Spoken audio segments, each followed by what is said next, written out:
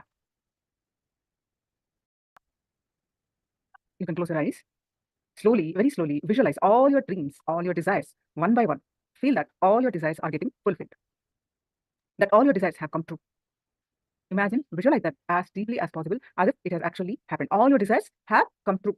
It has actually happened. Visualize that.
Visualize all your desires having to do with the name and fame, every aspect, all your desires.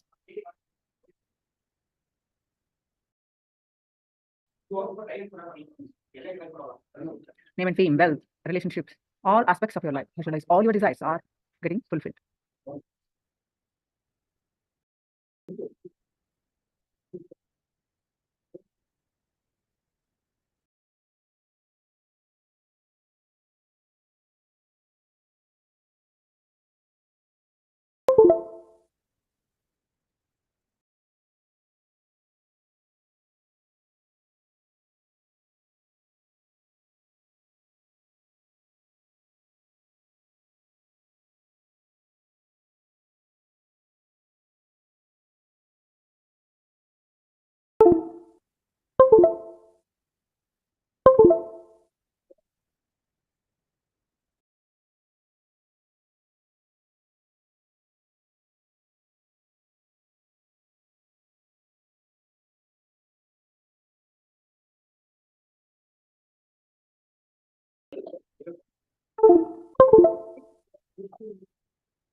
Visualize that your life is now is in complete fulfillment, exactly how you would want it to be in all aspects. Consciously put your whole effort and visualize things detailedly.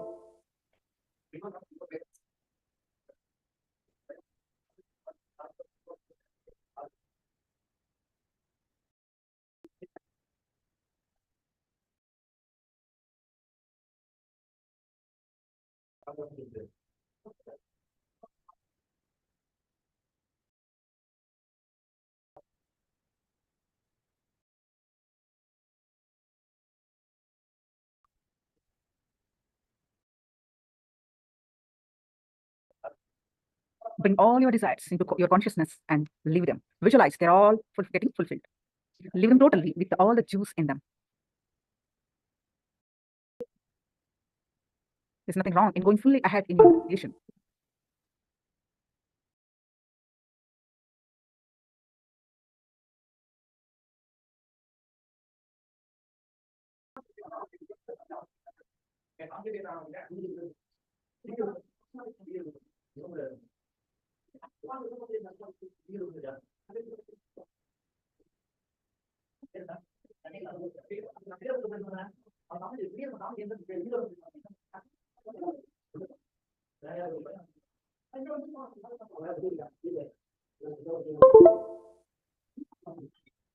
Om Shanti Shanti Shanti.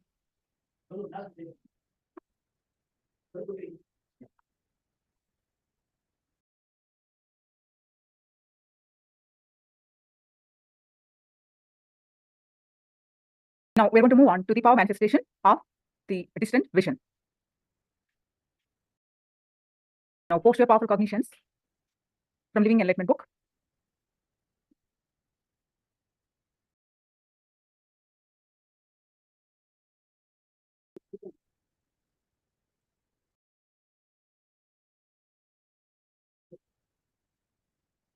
Alright, so now please post your powerful cognitions from Living Enlightenment book. We're going to do the one more round of distant vision power manifestation.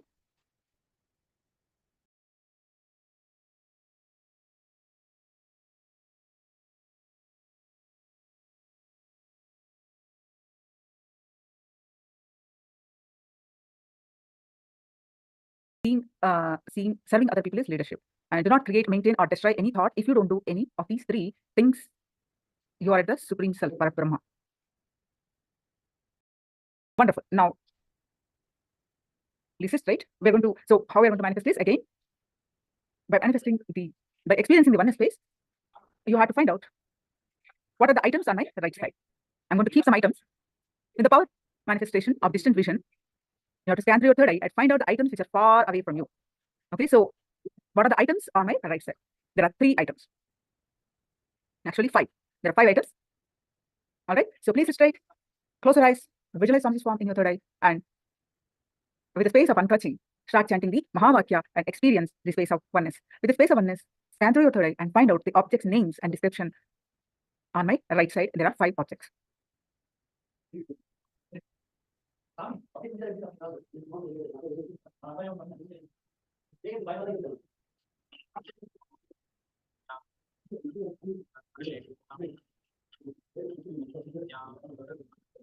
Paramashivoham Om Nithyananda Paramashivoham Om Nithyananda Paramashivoham Om Nithyananda Paramashivoham Om Nithyananda Paramashivoham Om Nithyananda Paramashivoham Om Nithyananda Paramashivoham Om Nithyananda Paramashivoham Om Nithyananda Paramashivoham Om Nithyananda Paramashivoham Om Nithyananda Paramashivoham Om Nithyananda Paramashivoham Om Nithyananda Paramashivoham Om Nithyananda.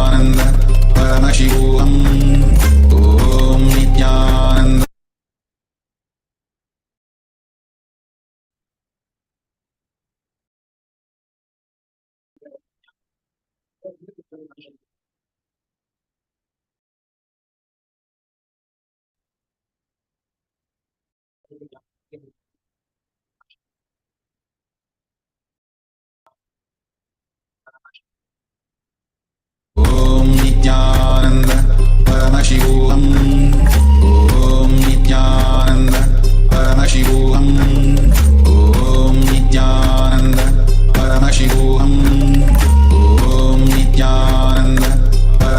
Nithyananda Paramashivoham Om Nithyananda Paramashivoham Om Nithyananda Paramashivoham Om Nithyananda Paramashivoham Om Nithyananda Paramashivoham Om Nithyananda Paramashivoham Om Nithyananda Paramashivoham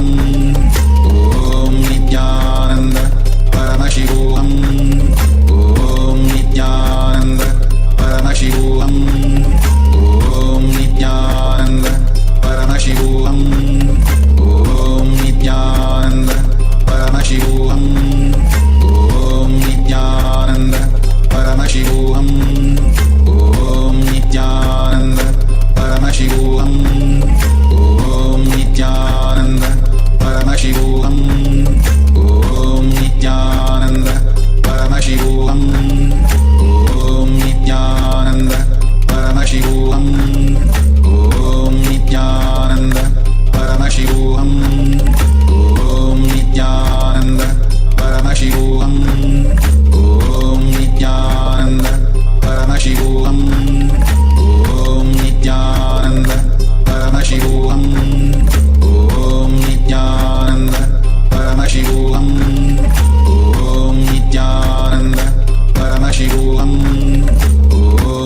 Nithyananda Paramashivoham Om Nithyananda Paramashivoham Om Nithyananda Paramashivoham Om Nithyananda Paramashivoham Om Nithyananda Paramashivoham Om Nithyananda Paramashivoham Om Nithyananda Paramashivoham Om Nithyananda Paramashivoham Om Nithyananda Paramashivoham Om Nithyananda Paramashivoham Om Nithyananda Paramashivoham Om Nithyananda Paramashivoham Om Nithyananda Paramashivoham Om Nithyananda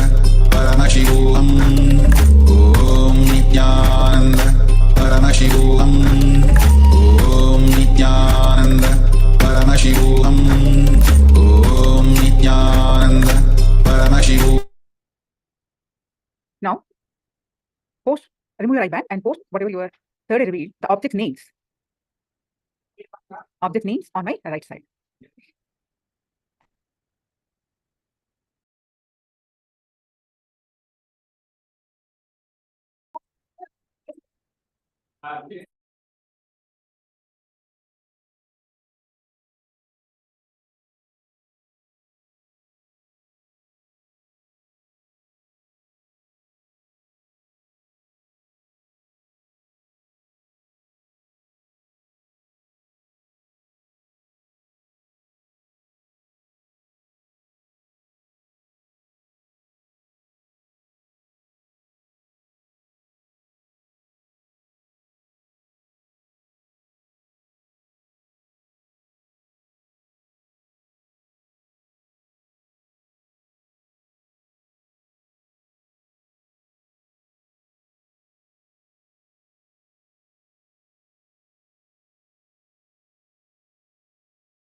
I just read out the power manifestation. All of you have manifested. Except the green leaves, all are there. Somebody posted green leaves that are not there, except that all are there. So that's a very good manifestation. Now we're going to move on to the mental layer, next layer.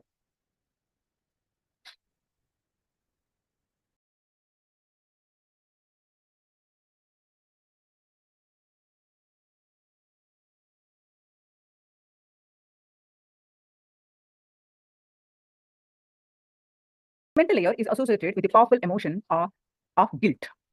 Thoughts are much more powerful than we think they are. We think our thoughts can, at the most, affect only us. For example, we may think that if we have negative thoughts, they can put only us into depression. Or only when we are happy, we feel a positive outlook in our thinking for some time. But we don't understand an important thing. Our thoughts do not affect just us, they affect everybody around us. The mental layer is associated with okay, this is done.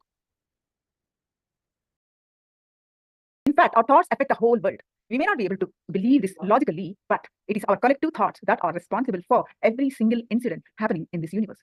Nothing is an accident. Nothing happens randomly. Because we don't understand the science behind what is happening, we call them incidences or accidents or coincidences.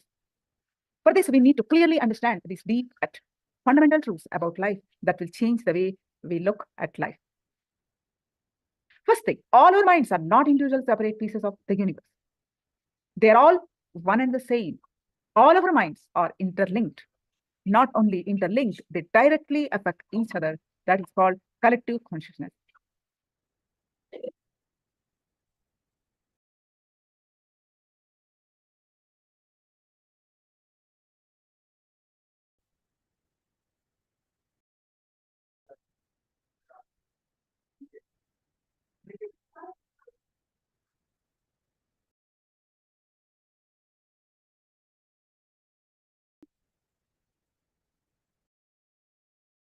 Your thoughts are as infectious as your cold.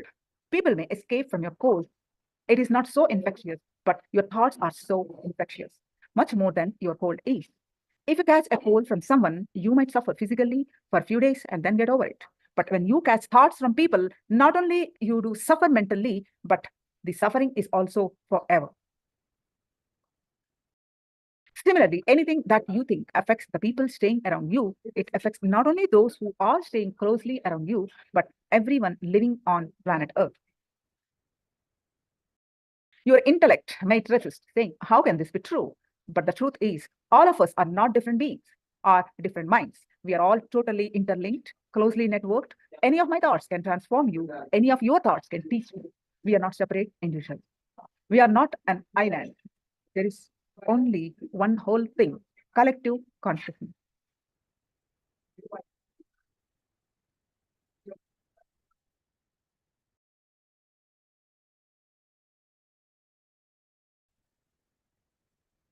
The second truth is that you are connected not only at a mental level, but even at the deeper conscious level.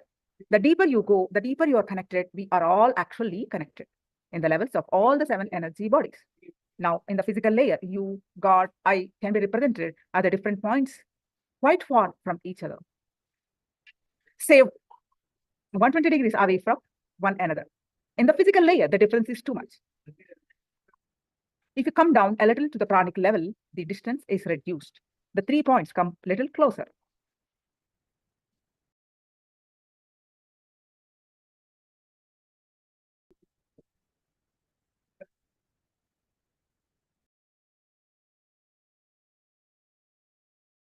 If you come down deeper to the mental level, the distance between you and I further reduced, and so is the distance between you, God, and I. When you travel deeper and deeper, and finally reach the nirvanic level, at these 3 entities merge into one.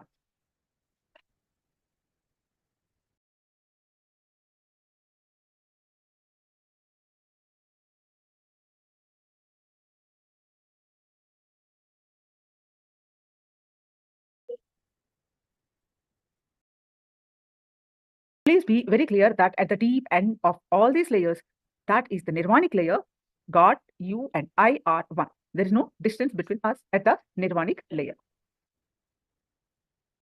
Let us go a little deeper into this truth.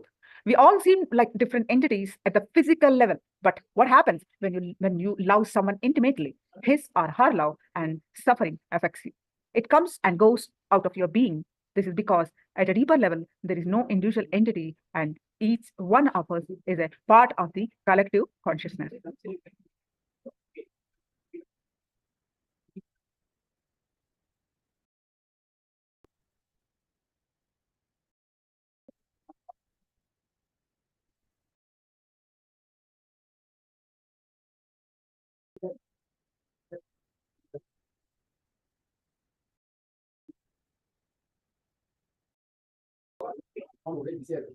Have you noticed that whether it is a physical pain or mental suffering or a spiritual bondage, you get it again and again? This is because you are not aware that you are a part of the collective consciousness. Once you become aware and realize that you are a part of the collective consciousness, that you don't have an individual identity, you realize that you do not have a separate ego. All of us think that we can own our intellectual identity. However, the simple truth is, in existence, no such thing as a separate individual identity exists. Once we know this truth, we go beyond pain, suffering, depression, and distance.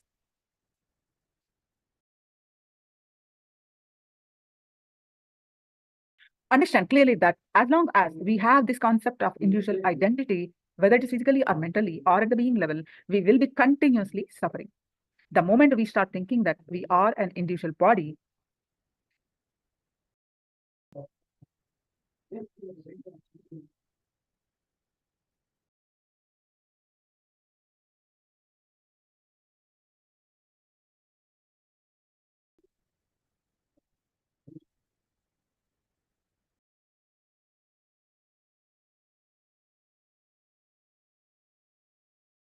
so as long as we have this concept of individual identity, whether physically or mentally or at the being level, we will be continuously suffering. The moment we start thinking that we are an individual body that is separate from existence, the whole body becomes our enemy. You are a part and everything is the whole. If you fall in tune with the whole behaves as your friend. So now let's listen from Swamiji about the mental layer, and we'll also be doing the meditation after listening. The more powerful cognitions.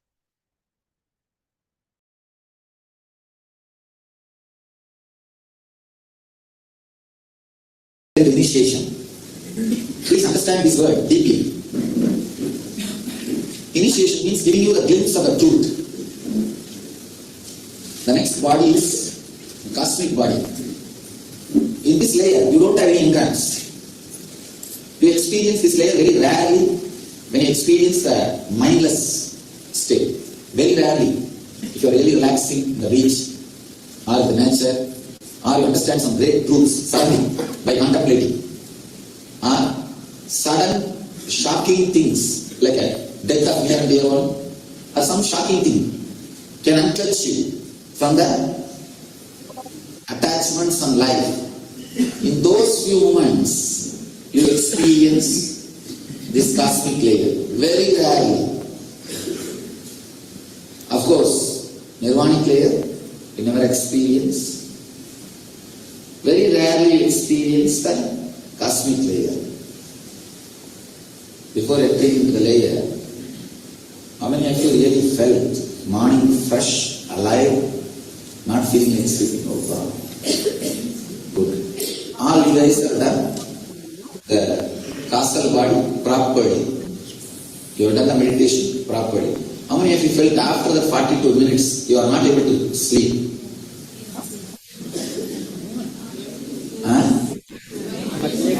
Wide awake. Where does sleep disappear? Cosmic layer is so powerful.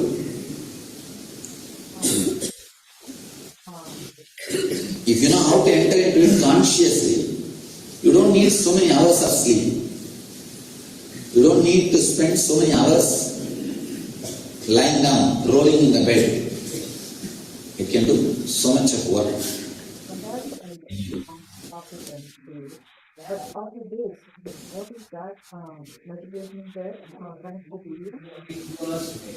That's good. Every day I sleep only 2 hours. Now you will see, every night before going to sleep, just sit for maybe. You don't have to plan like half an hour or 1 hour or 10 minutes and all. Just sit, decide. Till I fall asleep, without my awareness, I will meditate on darkness. Meditate on darkness as long as you have the awareness about yourself. And after the darkness, suddenly you will fall asleep. You will relax into the causal layer. It's a very powerful method to develop the quality of your sleep. Please understand, if your quality of sleep is developed, your quality of waking state also will be developed. Your quality of awareness will become more. So the sleep and the waking state both are closely connected.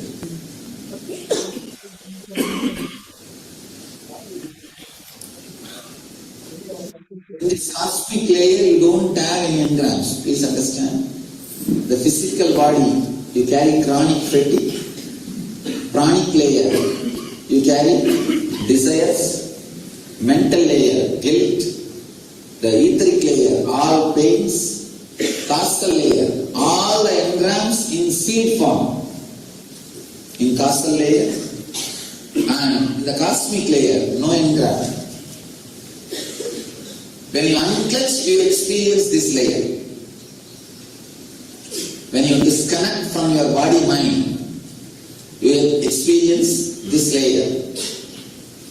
Of course, nirvanic layer is getting established in that same unclenching. That is what? It's nirvanic layer.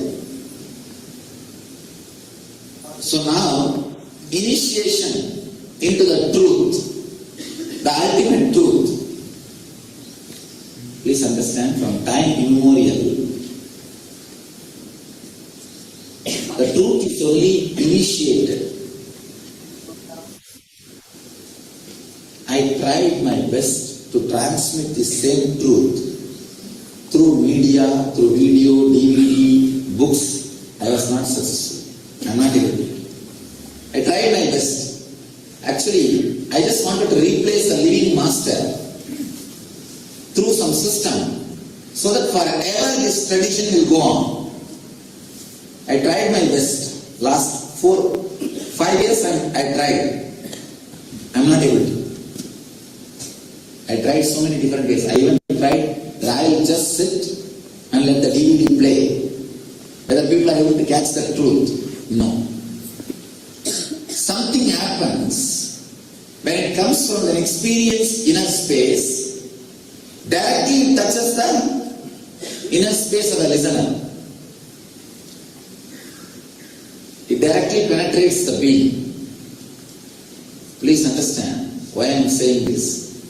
The knowledge which you are going to receive now, or the truth which you are going to catch now, is never, not only is never, cannot be transmitted to any book or any other DVD or any other source.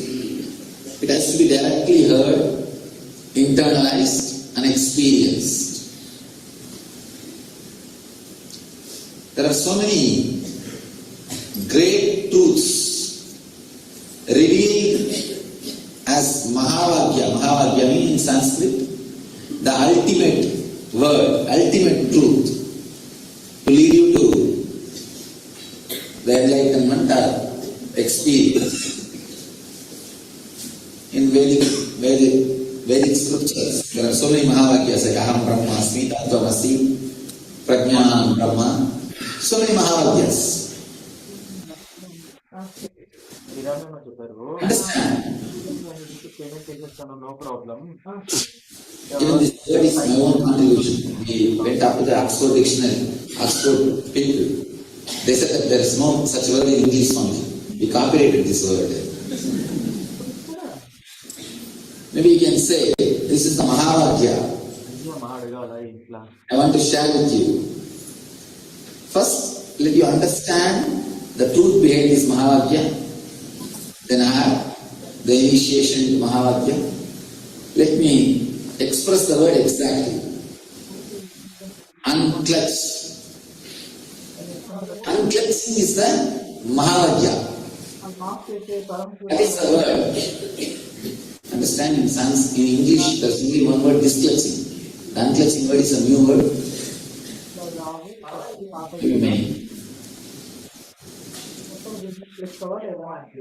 Anyhow, but the word itself came out of the deep meditation.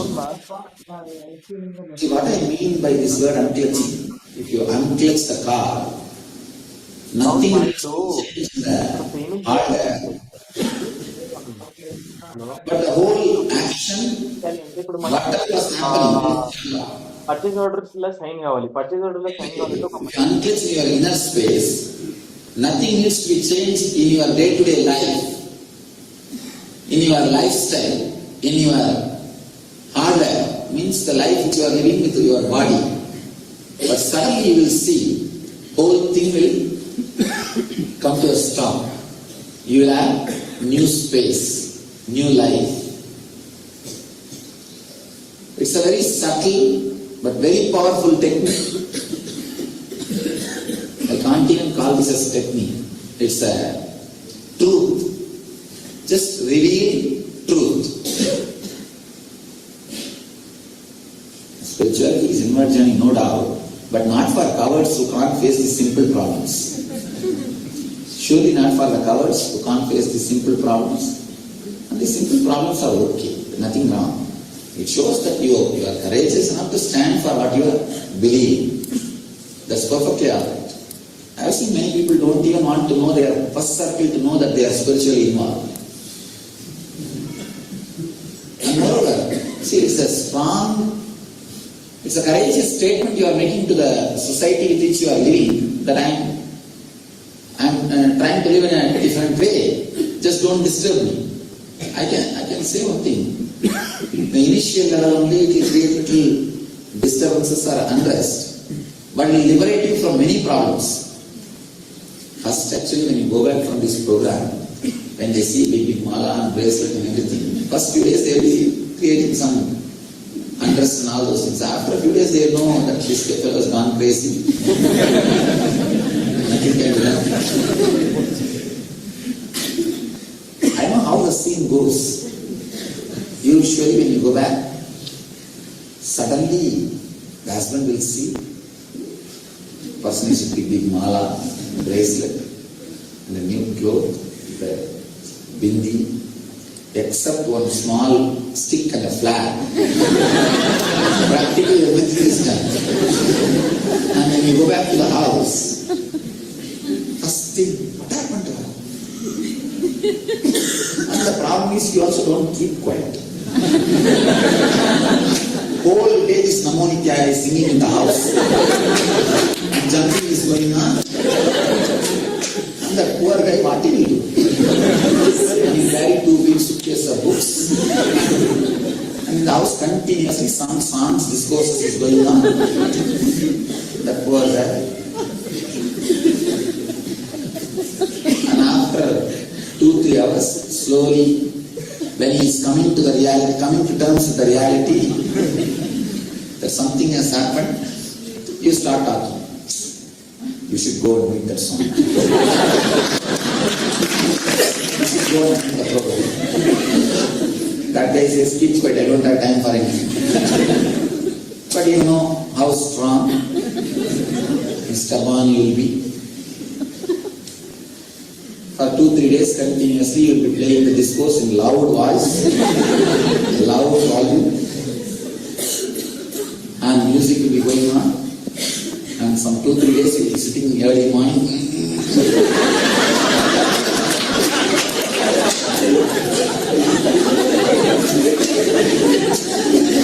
They can't sleep early. I'm describing you the scene exactly how things happen. And after 1 week, out of sheer tiredness, unable to withstand your joy, slowly when you are not there, you will try to pick up the book which you put near the bed and slowly see few lines. The moment he hears the sound of knocking the door, you just put the book back and sit. You also know, but you also act as if you don't know. And this goes on.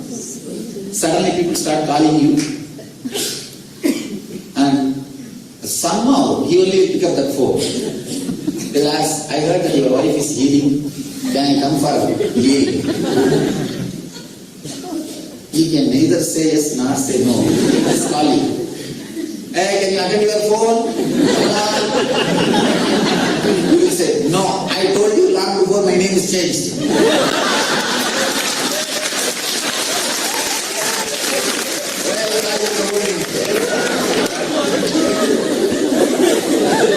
It's all right, I don't remember the name, please come.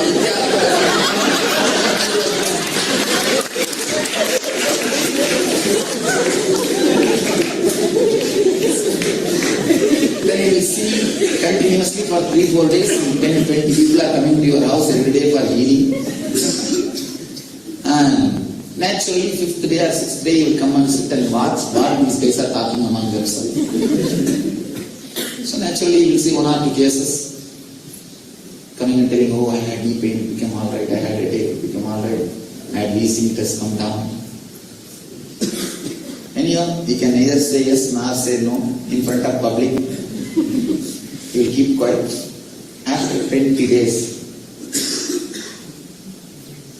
he will slowly call you. See, last 2 days I am having headache and fever. I heard that you do something. If you want, you can try. I don't have faith in all this.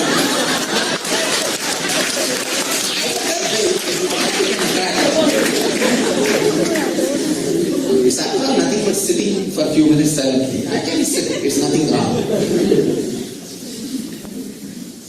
But I don't believe in that young Swami, the photograph which you are having.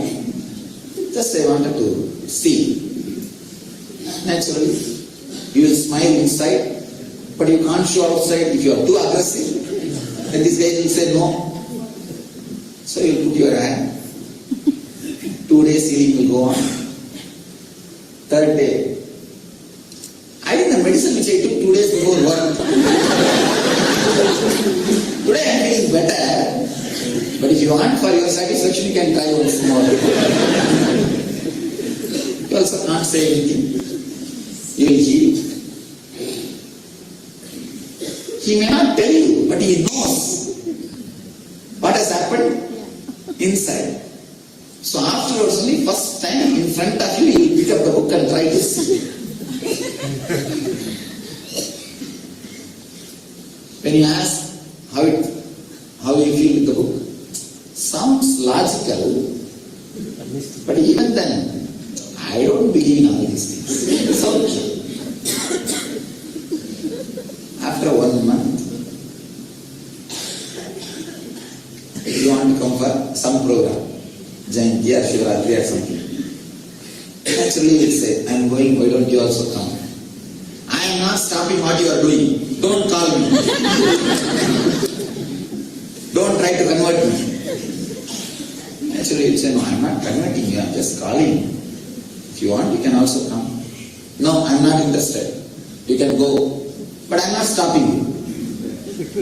It means what? Half yes. Anyhow, finally, after 2 months, suddenly there will be some fluxes, posters, banners everywhere. Nithya University. And this guy will come back to us. I heard that your young Swami is coming to our city. What's the program? Then you will naturally tell. It's a satsang. If you want, you can come and attend. Meditation program. I don't have time. It's okay, go. If you want, you can go. Just half an hour before the program. All right. After all, there is nobody to drop you. I can just come at least for taking care of you. It's okay, I'll just see. But don't force me to meditate and all. I'll just come and see what he talks. He'll come and sit. Anyhow, all 3 days program will be over. If you ask, how do you feel with the program? Good, okay. But you are too much into it. It says to meditate, meditate and leave it, that's all. Why there is so many malas, so many bracelets, constantly from morning till night, calling people and talking? You are too much into it. Don't go overboard. Just be balanced. Anyhow, after 2 months, suddenly he sees in the magazine that there is going to be NSP. Without even telling him, silently he will register. And just 2 days before, slowly he will tell you, I heard that you are going for volunteering to the program. You will say, yes, I am going to volunteer.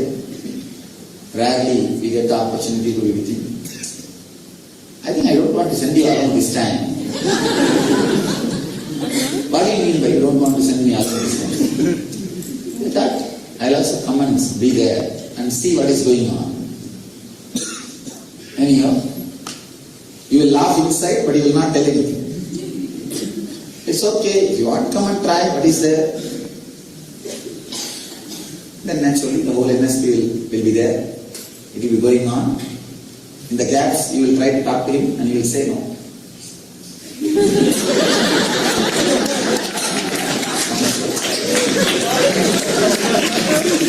He will be in silence.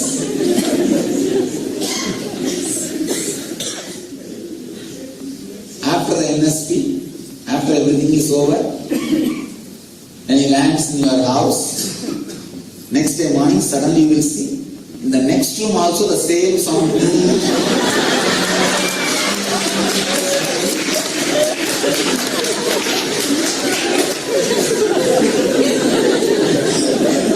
Same time, but in two separate rooms.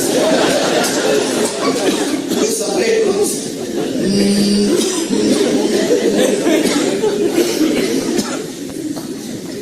Now it is too much.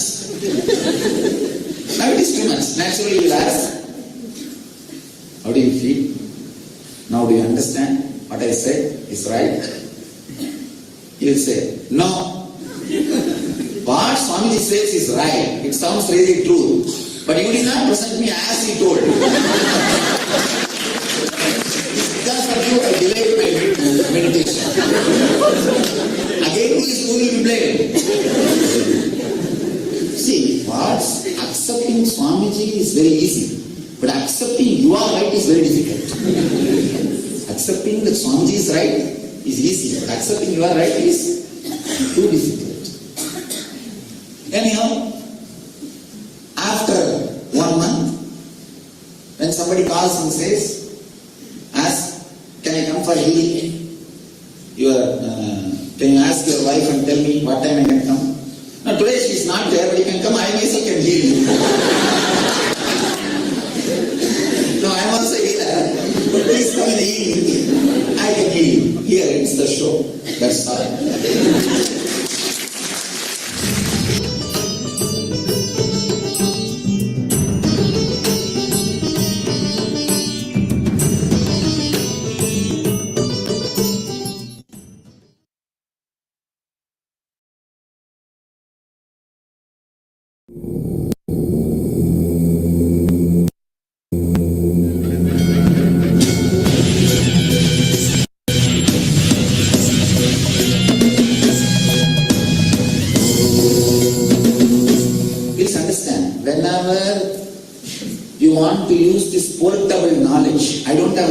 You are free to use. Many people ask me, all these meditation techniques, can I teach for others?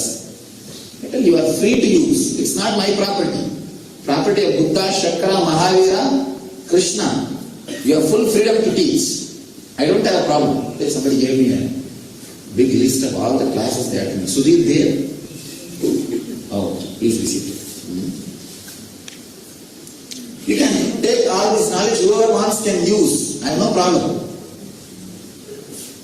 I am clearly segregating the people who are here for portable knowledge and the people who are here for non-portable experience. People who want non-portable experience. Moreover, when you receive non-portable experience, really you feel like committing with your whole life. You won't even feel it, will just happen.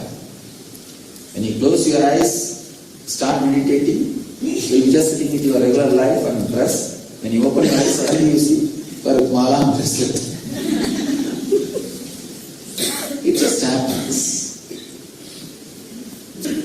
All I feel, let us accept and acknowledge, pay gratitude to each one's contribution. Each one's contribution. When you are given Gayatri, you will be given new name. Do you know all Brahmanas? And if you receive Gayatri formally, you will be given a new name during the Gayatri initiation. See, it's like when you are initiated, you are a new being, new person. That is why you are given new name. It is from Vedic tradition.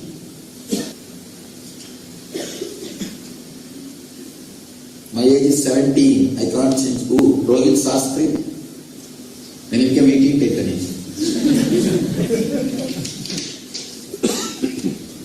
here quite a long time. We'll have fun. Coming to the young age to the master is the best thing can happen to your life. So much of suffering can be avoided. So much of suffering can be avoided. You live differently, different times, sometimes far away from reach, sometimes very near in my heart.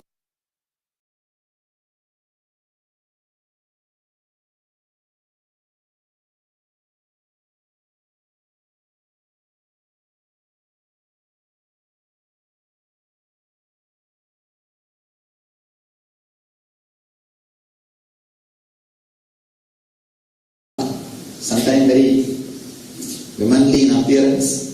Is it my view in which I look at you or anything else? When enlightenment happens, physically you may be male or female, but in the being level you go beyond. Understand? Enlightened being is neither male nor female or gay. He is beyond all the three. It's like how I hold the kerchief and drop it when I don't want. I'm holding this body. So just because I hold this kerchief, you think that this kerchief has become male or female now? No. It is just an object. Same way, the master's body also becomes a simple object through which he relates. That's all. Sometimes, whatever you want to see, you will see, that's all. Sometimes you will see Rama, Krishna, Govinda, whoever you want to see. Whatever you are praying, you will see that. During meditation in the last session, he suddenly appeared and stood on my navel center. When I was concentrating on it, being standing there for a few minutes, followed by Lord Shiva, who persisted in all chakras for the rest of the meditation, I couldn't believe it and felt blessed. Ranganathan, wonderful experience. Only thing, don't be stuck with these experiences. These are good. But as long as you see me as form, you have not had the ultimate truth. It's only you are growing. Maybe you can say, it's like if you see a board, Bangalore, 60 kilometers. It's a good sign you are traveling on the right track. But it's not that Bangalore has come. So, don't stop near the signboards. Somebody is asking, do you have technology for converting Buddhas into Buddhas? What else you think I am doing now? See, if I call Buddhas into Buddhas, it looks very condescending. And I am telling people Buddhas. But even if I don't tell, truth is truth. So how many Buddhas have become Buddhas so far? I can say less than 50. 50 I tried. Less than 50, at least 25. I can say at least 25. If you want to find out, for some technical reasons I don't release the names. It creates a lot of complications for them, for their simple life. If you want to find out, try to live around the people who are living closely with me for the last few years. You will be able to smell the same energy, the same intensity in them. Looking like me is not the thing. I don't. How do they look like me? I don't understand. Anyhow,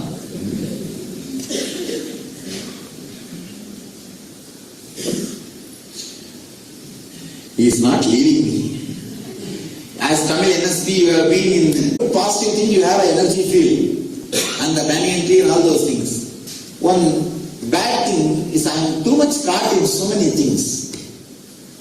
The moment I go out of the hall, there will be 20 fellows standing for some instruction, report. That's the reason I am not able to come and serve in the dining hall. But at least I will try. Today I will try. And moreover, there I go and serve because usually people get that stomach problems when they do all this Vata Pitta Kapha balancing. To heal the stomach, I energize the food so that they will all be healed. They will not have much problem. But here food is already energized. Every day it goes for offering. Please understand, all these 4 days you are eating the offered prasad, energized food. So nothing much, not much problem.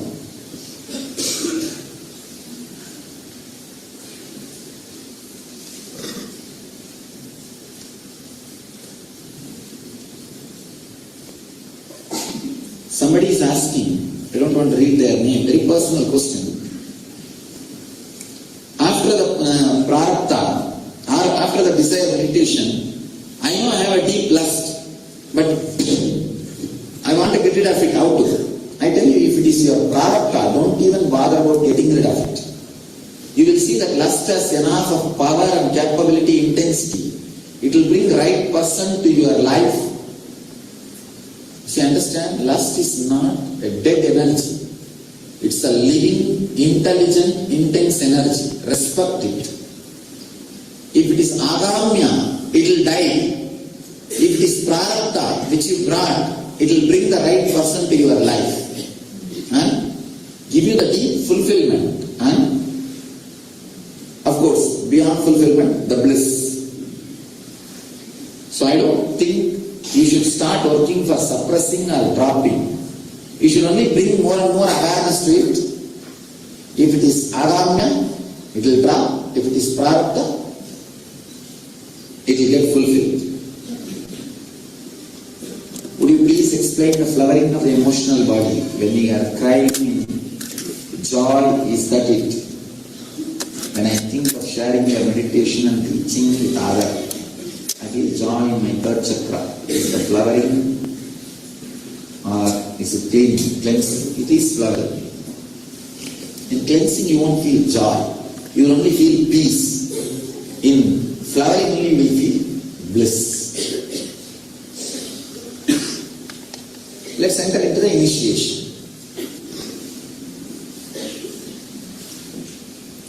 Maybe just 2 minutes.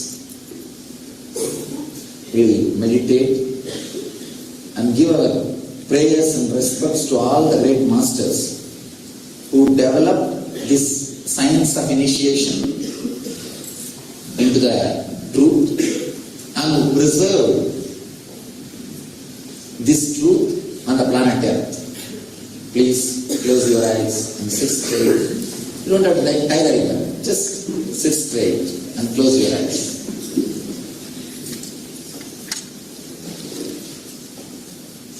Pray intensely to all of them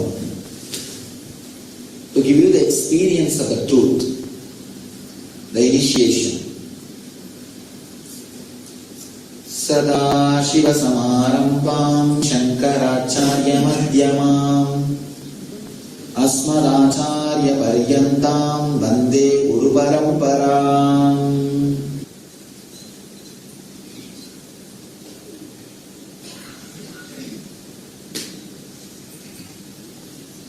Understand this truth was transmitted only from being to being. You do not know which moment that truth will click with you. Don't miss even a single statement which I am uttering. Any moment it may click. It may just click with you. You may feel connected to these words, to the truth which I am uttering.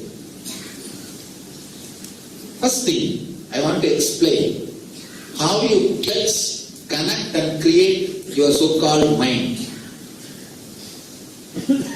Please understand, even if you have been initiated,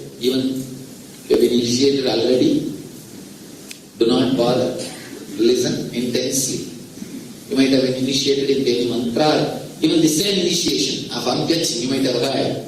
If you already done an NSP or Nithya, you would have had this initiation. But don't think you already had initiation. Just sit with a fresh beginner's mind. It can take you to the deeper level clicks, deeper level initiation. How you clutch and create your mind.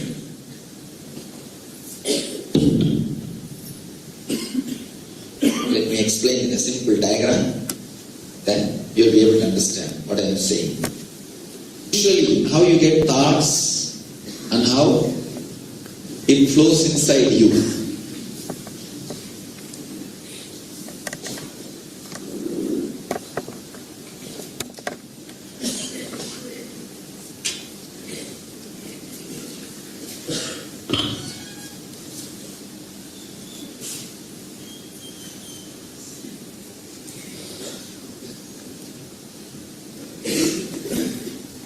Your thoughts are different shape, different size, different length, different color, different frequency. They're all just flowing.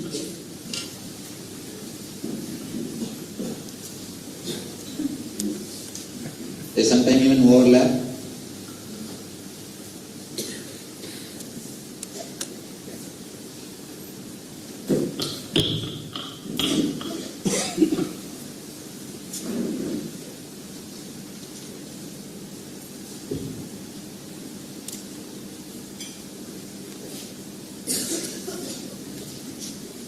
Please understand,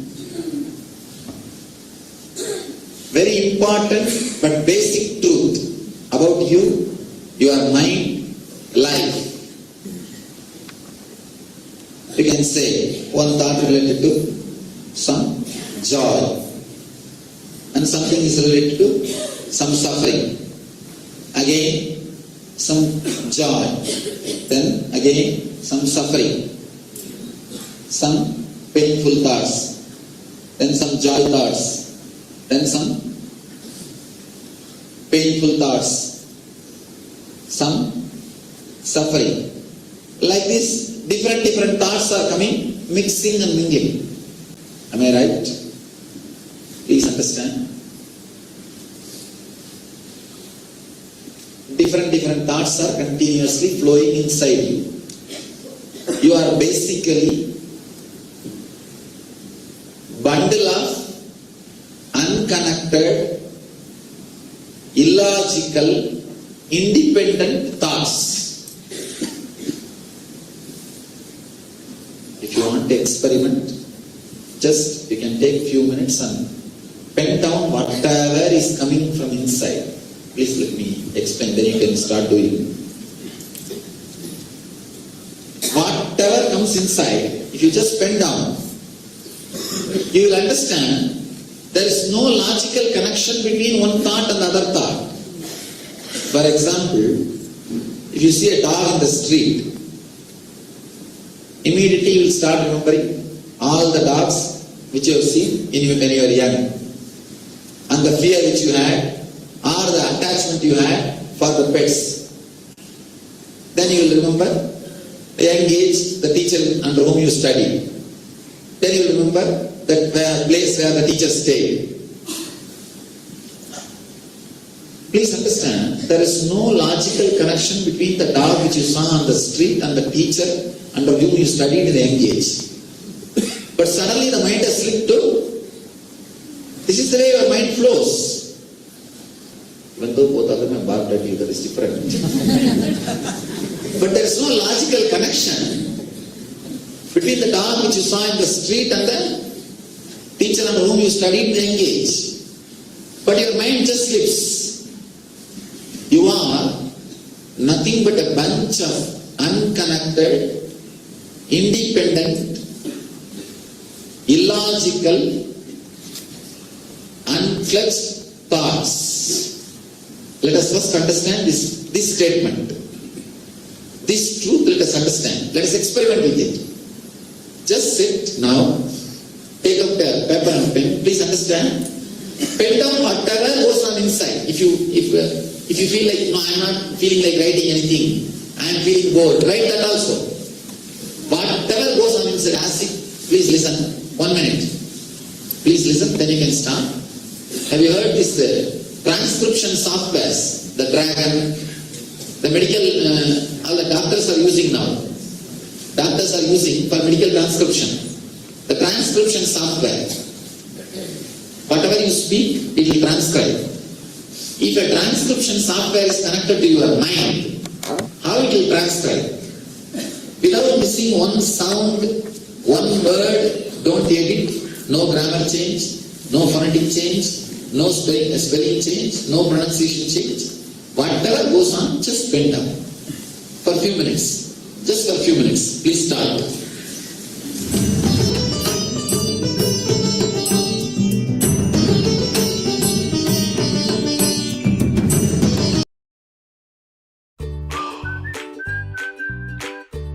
Finally got my new TV! Wait, show my breath.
Paramashivoham.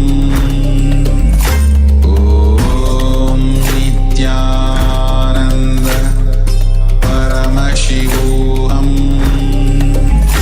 Om Nithyananda. Paramashivoham. Om Nithyananda. Paramashivoham. Om Nithyananda. Paramashivoham. Om Nithyananda.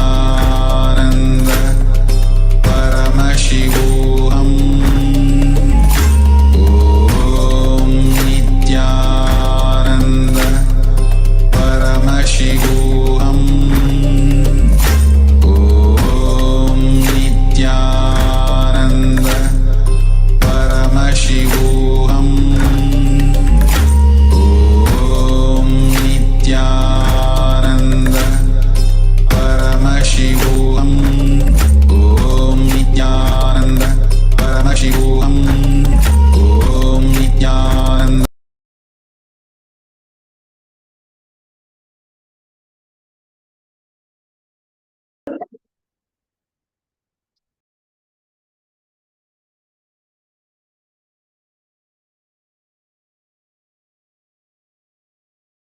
So now we will be learning about the etheric body. There were 7 layers that we were learning, isn't it? So etheric body.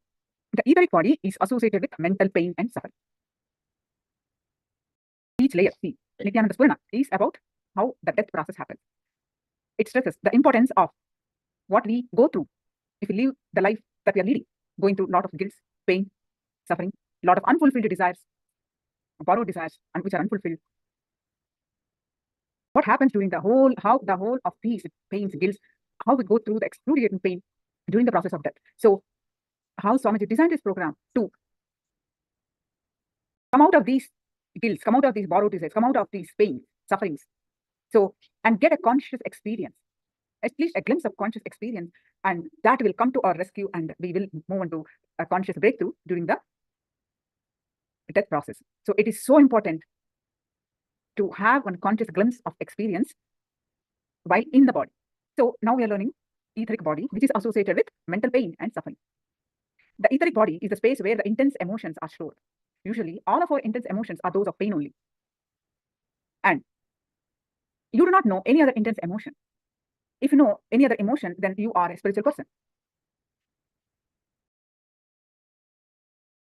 Look into your life and see that pain gives you such an intense feeling.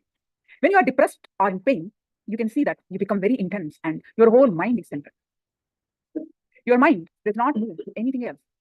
However, when you are in blissful mode, have you experienced any bliss to that depth to which you have experienced pain? No, that's why we all know only pain. We do not experience the blissful moment intensely. The most frightening thing in the world for us is pain. All living beings are afraid of one thing, and that is pain. If you look deeply, you will find that people don't fear of death, but as much as they fear the pain that they will have to undergo at the time of death. When it comes to fear, we have different types of fears. Fear of poverty, fear of losing relationship, fear of losing our body parts, so many fears. Fear of unknown. Listen to this session, how does the chronic pain works? Yeah, so we created this chronic pain of a repeated thought currents. A repeated thought currents maybe in this lifetime of so many years, maybe carrying forward with the previous one. Right? So it may not be, in this lifetime alone, but unless we take care of this right now, we will be continuing making that shaft of chronic pain more strengthened, more load, more heavier. There's so many fears we have. And that is why people will endure even a major disease which doesn't cause pain, but they can rarely endure simple headache. That makes sense. Yes, no. So why do you have the fear of losing relationships? Because not being able to relate with that person anymore is painful. Why do you have the fear of losing wealth? Because it's painful to hear others talk about your sudden poverty. Why do you have the fear of falling ill? Because you may experience physical pain in some way. Pain is that which is born out of resistance to the present moment. Pain is always born out of resistance to the present moment. Pain can be physical, mental, emotional. Physical pain is the least of our worries. It is in a way a basic necessity for the body. Just imagine if you could feel no pain in our physical body. We may start styling our faces and limbs the way we style our hair today. Pain is a symbol of bodily wisdom. Pain is what makes us integrated human beings. Contrary to what we believe, most of us are not living with our entire body. We live only in the upper parts, neglecting the lower parts of the body. Just try this. Close your eyes and imagine yourself, you're being called your name. Which part of your body comes to your visualization first? Definitely your face. And upper limbs, certainly not the lower body parts. This clearly shows that we are not fully alive in every cell, not every limb of ours. Even in our minds, we make this distinction. The upper limbs are the masters and the lower limbs are the servants. When you create this separation, unknowingly, your energy or life force is channeled only to the body parts that you focus on with importance. Just touch your cheek. Doesn't it feel sensitive, alive? It is, right? Now touch your feet. Does it feel the same? Notice that you are not as alive in your feet as in your cheek. Why is that? It is purely due to the lack of attention to your feet. You never feel your lower body parts in the same caring and responsible way in which you feel your upper body parts. On the emotional and mental level, pain is usually the result of some form of judgment that is constantly going on inside you. Research reveals that emotional imbalance can deeply disturb the physical body. For example, sexual repression can result in back pain, or the sense of shouldering too much responsibility can cause pain in the shoulders. Small story. In Calcutta, there were two small ashrams whose presidents were not on good terms with each other. One day, a person of some authority arrived to one ashram and invited the president to join him in visiting the other ashram. The president was in distress. He could not refuse, but he did not want to go either. Suddenly, the president developed a high fever, which prevented him from leaving the place.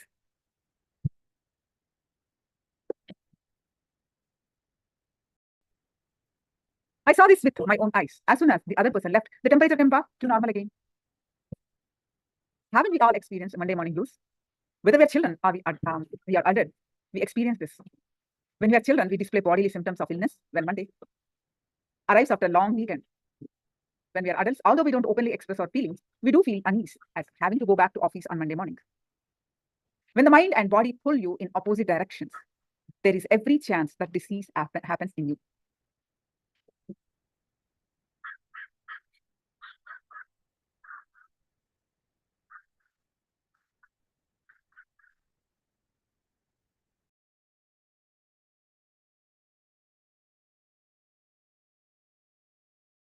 So when the mind and body pull you in opposite directions, there is every chance that disease happens in you.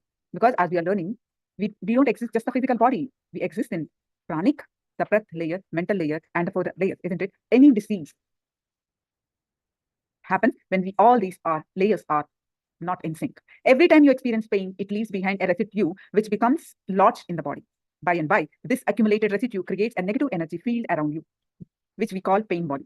The pain body is responsible for and controls most of our pain patterns. The other day, a handsome young boy belonging to an Orthodox family was brought to our healing center.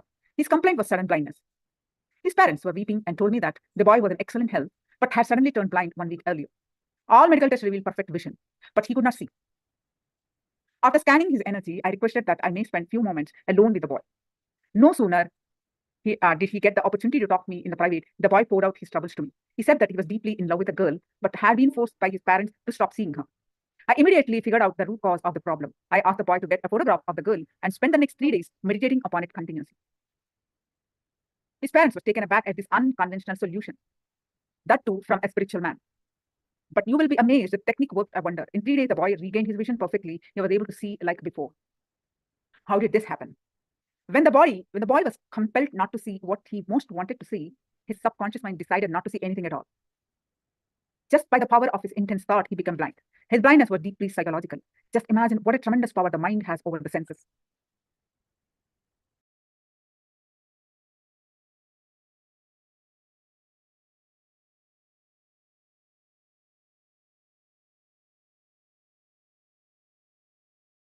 In the Bhagavata Purana, a grand epic of Hindu mythology, it is mentioned that Krishna and Radha took birth within few moments of each other. Radha was a normal baby in every way, except that she wouldn't open her eyes. A few days later, Radha mother visited Krishna's house to see the baby Krishna. She took her newborn daughter too with her. The moment Radha was brought in Krishna's presence, she opened her eyes and beheld Krishna's before her. Later in life, when questioned by the friend about this incident, Radha remarked, "What else was there to see if it is for Krishna that I have taken birth? So I waited till I was taken to his presence to open my eyes." This may only be a tale, but it illustrates the tremendous power of the mind over the body.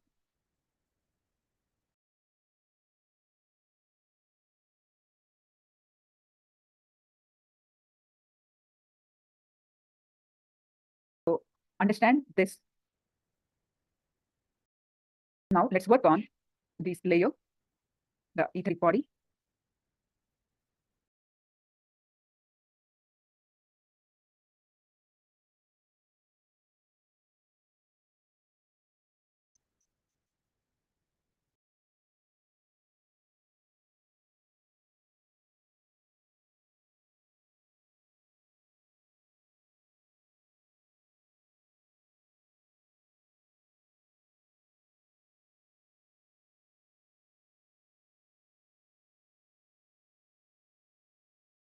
We're going to do the etheric body meditation.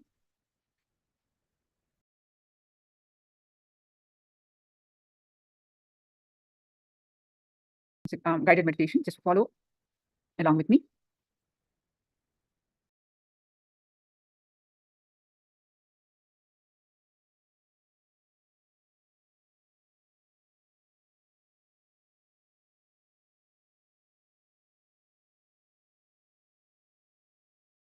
You are bliss by nature. Every time you breathe in, you are taking the prana from existence. The prana is the life energy through the air. It runs our very life and a constitutive factor for us being alive. Air is only the medium. We learned in the previous session also. Life energy is pure bliss. So in this meditation, we will visualize that we are breathing in bliss every time we inhale. You should understand the big difference between visualization and imagination. Visualization is not the same as imagination. Imagination is daydreaming. A moment, please.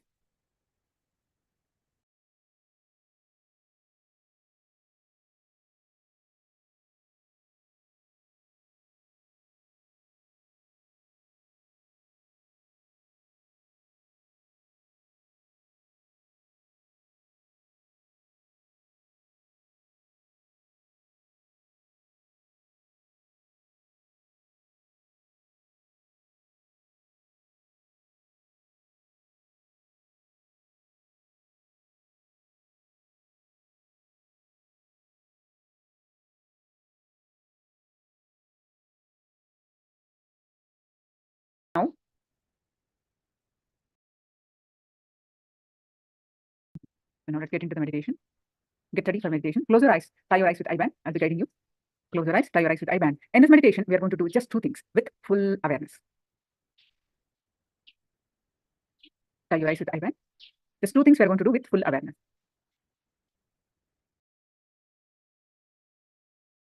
When you breathe in, visualize clearly that you are inhaling the suffering from the world, because your very nature is bliss.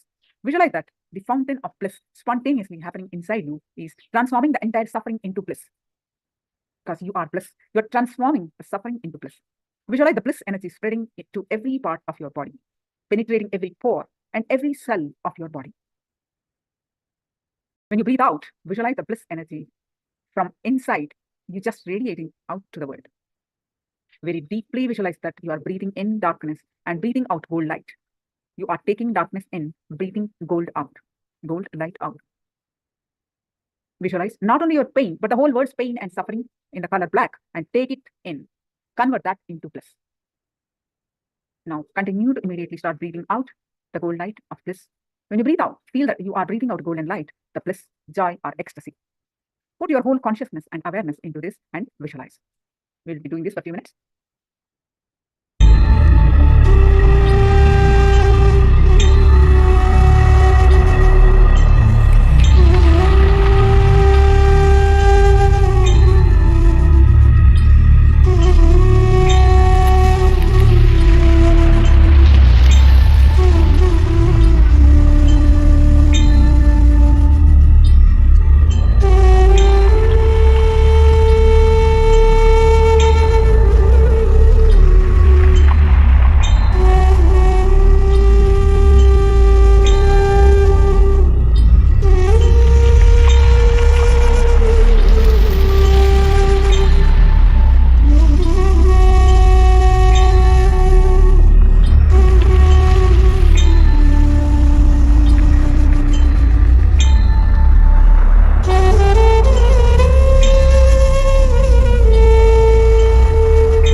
Shanti, Shanti, Shanti.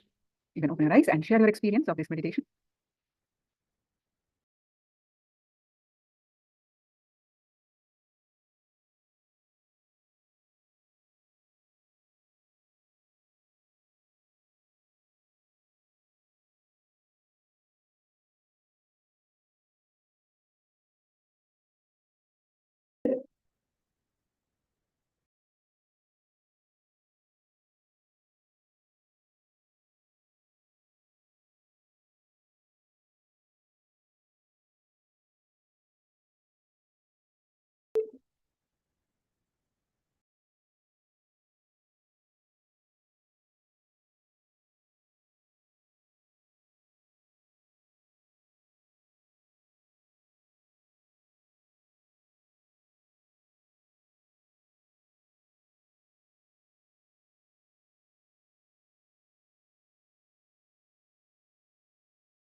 Witness the outer world and not affected by it. Wonderful. Now let's move on to the next layer. The causal body. The causal body is associated with the deep pain that happen at the time of death that results in coma. The causal body is experienced in deep sleep, in deep darkness. Darkness is a beautiful energy we have been associated with right from our birth, right from when we were in our mother's womb. We originate from the darkness and of our mother's womb, and we also get rejuvenated every day in darkness when we fall asleep in deep sleep. And alternately, we disappear also into darkness at the time of death. Darkness is energy. In the Vedic tradition, Mother Kali is represented as dark energy. Kali in Sanskrit means darkness. Each and every one of us, by our own nature, has a layer of darkness around us. This body is called the causal body. We should understand what happens exactly when we fall into deep sleep. Whenever your body needs rest, automatically the mind is pulled down and inserted into causal body. It is like a battery. When it is discharged, that battery is taken out and inserted into the recharger. There is also a particular time for recharging. In the same way, after your excitement for the day, the mind will be automatically pulled because it needs some rest. It will be inserted into causal body. In the causal body, you are in darkness, but you don't want to rest in darkness. So what do you do? What do you do? You continuously jump around in your mind. When you fight with darkness, when you don't want to rest in darkness until you get recharged for that recharging period of half an hour or 1 hour, you create side effects which are called depression and worry. Actually, depression is a natural phenomenon which is supposed to happen, which gives you the rest that you need. Nature gives you rest for you to get back to your energy. If you can go deeply into depression, you can go deeply into excitement also. Please understand, a person who can't get depressed can never get excited. If you know how to travel in the low mood with the low current, then you will know how to fly with the high mood also. If you don't know how to travel with the low current, you will never be able to go to the peak of high mood also. Darkness is a causal body. It is the place where you actually get rejuvenated. It is the layer from which you actually receive energy. When you sleep, you feel so totally refreshed because you are actually inserted into the causal body, into the darkness. Two things happen when you cooperate with the darkness. One is you don't resist depression if it happens. Also, you will not create depression at all. Be very clear. Depression can never depress you if you simply depress the depression. As long as you resist it, it is depression. When you allow it, it is rest. It is deep rest. It is actually the time when you are with yourself. The problem is that you don't want to be with yourself, but you are being pulled into it. Then you fight with it. Then you name it depression, worry, suffering, everything.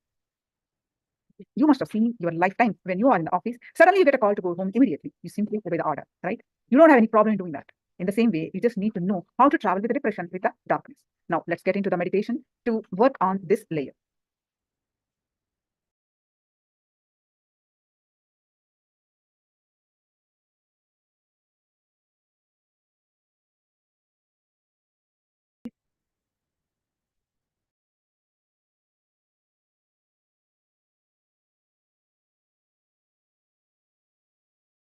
Now, let's enter into the layer of darkness.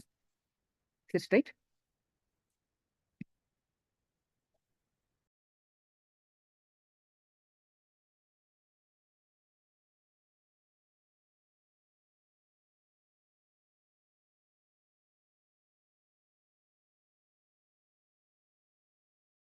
out all the colors that are there in your mind. Keep only darkness in your mind. You have to chant the Ookara mantra. Ooh. It's not Om or Who. It is Ooh. Just O. Ooh.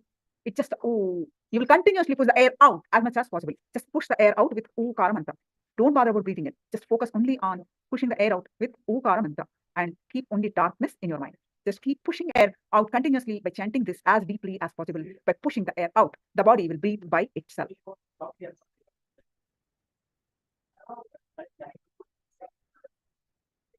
Tie your eyes and sit to chant the Ookara mantra. Complete visualization of darkness. Take all the colors out.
Shanti, Shanti, Shanti.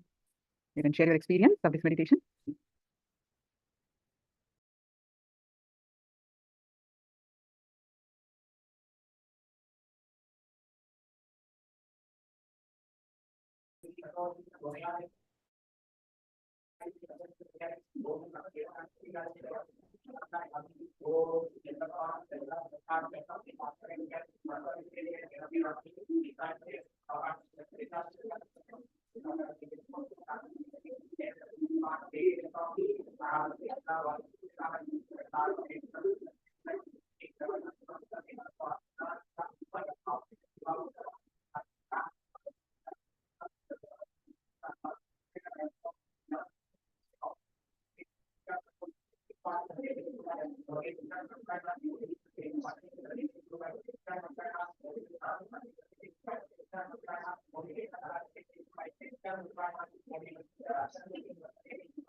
Not distracted by any thoughts. Wonderful.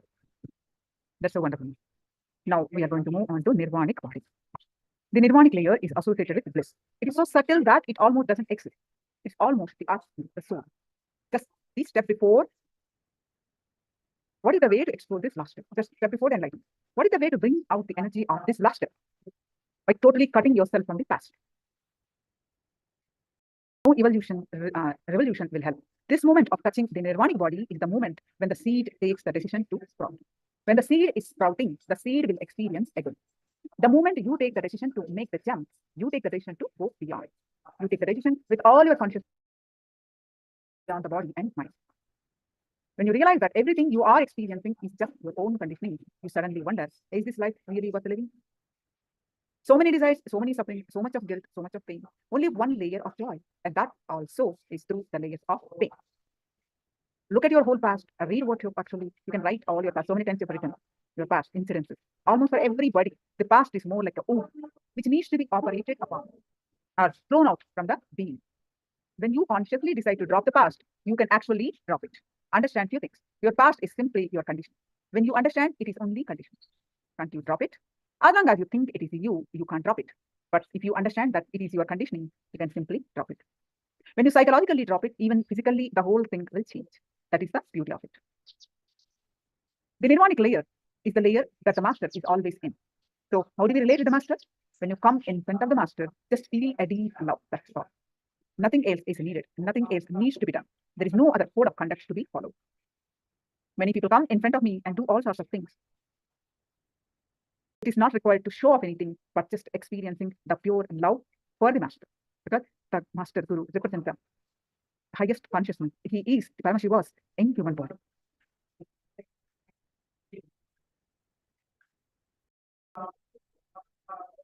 So when you meet the master, you will be reborn. You will have the second birth. There are three types of garpa. One is the garpa which is carried by your mother, which gives birth to a child. The next is hrit garpa, which you carry a great ideology in your heart. And if you give birth to a book or a painting or a great scripture, these are all from your hrit garpa, which come from your heart. If you carry master presence in deep gratitude inside you, you give birth to yourself through jnana garpa, the womb of wisdom. So the master totally destroys your past. He makes you drop from your past and gives you a new life.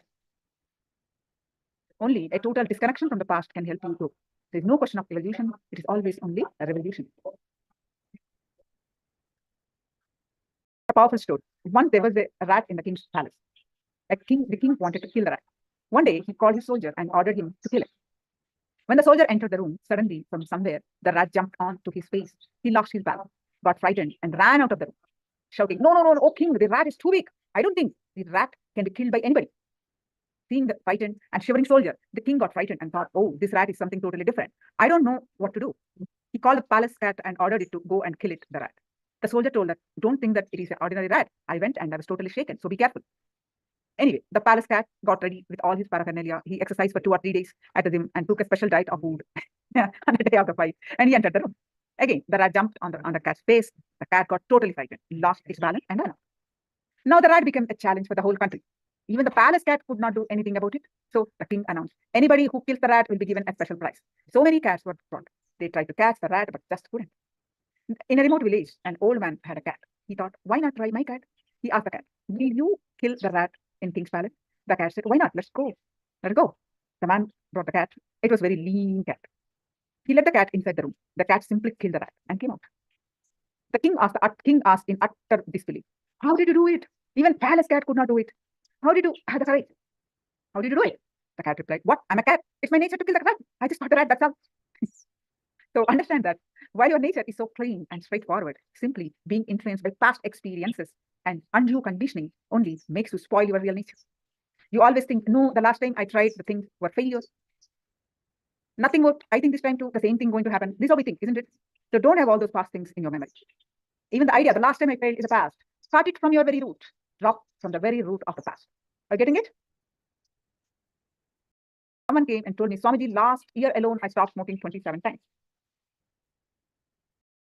Just imagine, understand, it is you who gives energy to the past. The past can never control you on its own because there is no entity called past. The past is actually dead. It is you who gives life. Like how the story, we create so much of confusion and live in the past and repeat the same thing in the future also.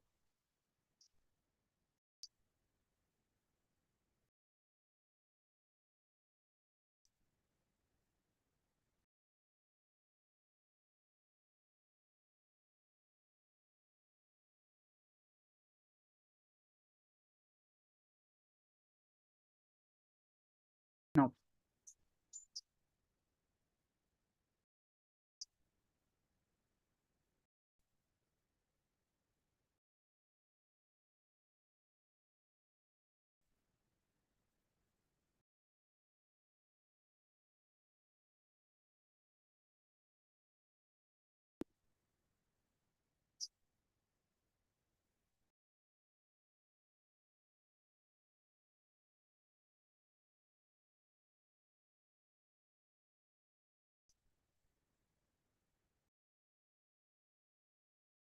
now let's get ready for the meditation.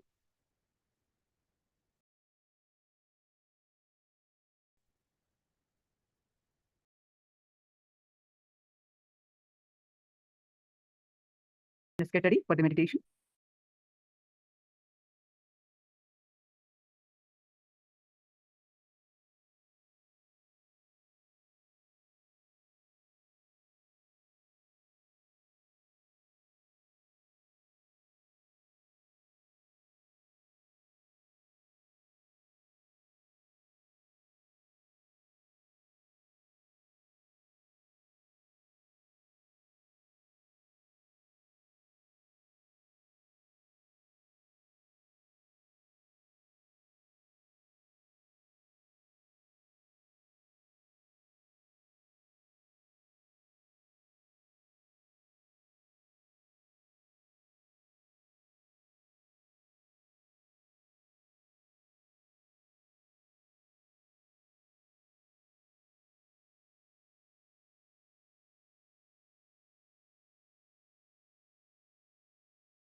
We are going to do the life Bliss meditation, which is Nithya, one of the most powerful meditation. Even recently, in one of the satsangs, Swamiji has initiated this meditation to all of us. Right? So we're going to do this meditation. Please get ready.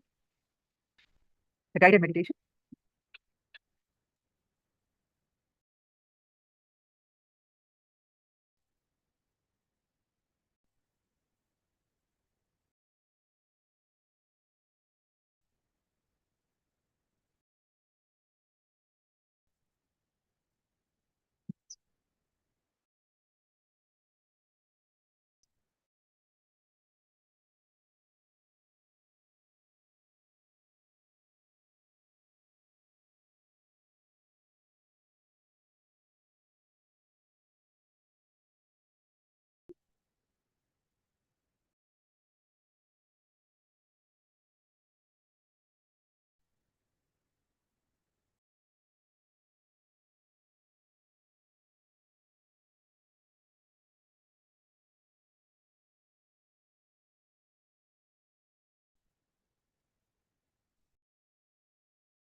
This and apologize for the technical glitch.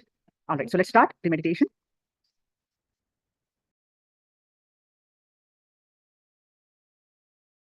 Sit straight and sit in Vajrasana. If you cannot sit in Vajrasana, sit cross-legged with your hands on your hips, like in the picture. Close your eyes and breathe chaotically for 7 minutes. There is no rhythm to your breath. Intensely breathe chaotically.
Now, let's move on to the next step. Continue to sit in Vajrasana and form Chin Mudra with your index finger and thumb to form a circle and keep it on your thighs.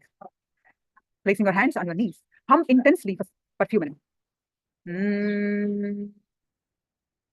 Hum intensely for few minutes.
Now, let's move on to sit cross-legged. Third step, sit cross-legged on the floor. Or you can continue to sit in Vajrasana. For next few minutes, bring your awareness to all the chakras, starting from Muladhara to Sahasrara chakra. Start Muladhara, bring your awareness to the Muladhara chakra. Then next move on to Swadhisthana chakra. Next move on to Manipuraka, Anahata, Vishuddhi, Anya, and Sahasrara. Each chakra, bring your awareness. Complete awareness on the chakra for 1 minute. Each chakra.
Now, next move on to the next step. Next few minutes, just be unclutched. Next few minutes, just be unclutched.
Now, last step, take your awareness to the Sahasrara Chakra. With your awareness only on your crown center, just relax. With your whole being, offer your gratitude to your beloved mother. And with your whole being, offer your gratitude to your father. Remember everyone, your teachers, your hospital doctors, nurses, people who have helped you, your siblings, everyone remember. Finally, remember Swamiji for giving you all the experiences, initiations, everything that we have been showered. Offer your gratitude.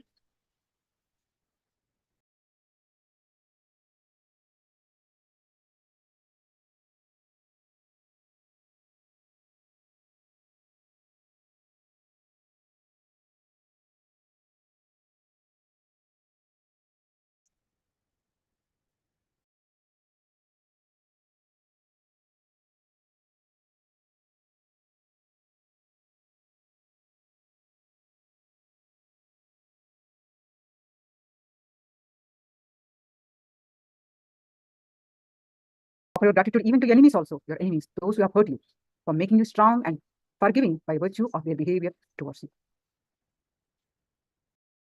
Everyone remember, milkman, laundryman, your driver, your garbage collector, people who have helped you mentally, socially, economically, spiritually. Remember each one of them and offer your gratitude.